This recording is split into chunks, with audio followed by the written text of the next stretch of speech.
اینجا وبداست چند خبر و رویداد مهم دانشگاه رو با هم مرور می‌کنیم. خبرها رو با رویدادهایی از مرکز فوریت‌های پزشکی آغاز می‌کنیم و میریم به سراغ اورژانس هوایی.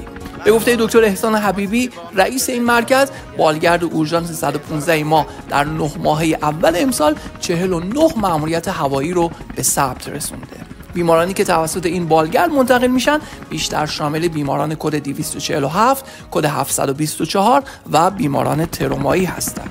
کد 724 برای بیماران سکته حاد مغزی فعال میشه که اگر در اولین فرصت به مراکز درمانی برسن میشه بخش بزرگی از سلامتیشون رو حفظ کرد. کد 247 هم به بیمارانی اختصاص داده میشه که دچار سکته حاد قلبی میشن و باید هر چه سریعتر به بیمارستان برسن.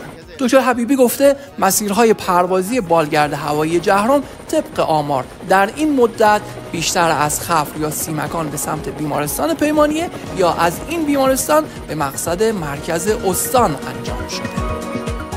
این صدا رو بشنوید. صدای آژیر خطر یکی از بخش‌های بیمارستان سید الشهداست که به صدا در اومده. این بخش دچار آتش سوزی شده و حالا جان پرسنل و بیماران در خطره. آتش دود همه جا رو فرا گرفته و یک وضعیت اضطراری رو ایجاد کرده.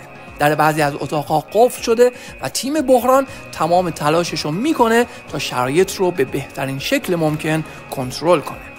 این تصاویر و این سناریو مانور بحرانیه که در بیمارستان سید الشهدا برگزار شد. به گفته دکتر رضایی مهر رئیس این مرکز، این مانور برگزار شد تا میزان آمادگی پرسنل رو بسنجن و برای هر بحرانی آماده باشن. هماهنگی بین بخشی و برون بخشی به خصوص با سازمان آتش نشانی مهمترین وجه این مانور بود.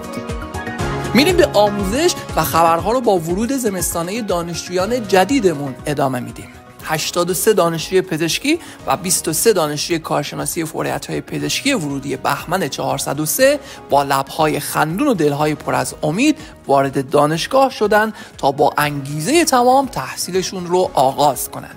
این انرژی‌های مثبت دانشجویان و اساتید در اولین روزهای تحصیل نوید بخش یک دوره طولانی و پربار برای این بچه‌های پویا و بانشاته. در بهمن امسال 3 دانشجوی دستیاری تخصصی بیهوشی هم به جمع رزیدنت های دانشگاه اضافه شدند. برای همه این دانشجویان عزیز آرزوی سلامتی و موفقیت می‌کنیم. میریم به درمان، به بخش همودیالیز بیمارستان استاد مطهری. در 6 ماهه اول امسال 6058 جلسه دیالیز برای بیماران عزیز کلیوی در این بخش انجام شده. این تعداد دیالیز برای 83 بیماری که تحت پوشش این مرکز هستند انجام شده.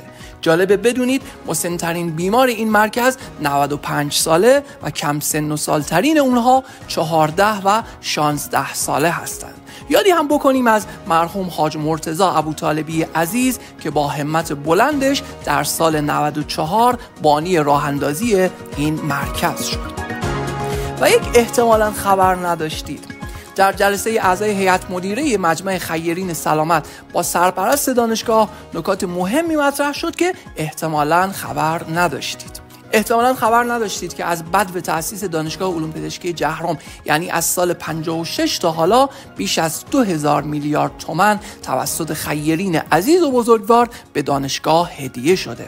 و احتمالاً خبر نداشتید که در همین چند سال اخیر تفاهم‌نامه‌هایی به ارزش 112 میلیارد تومان با این بزرگواران منعقد شده.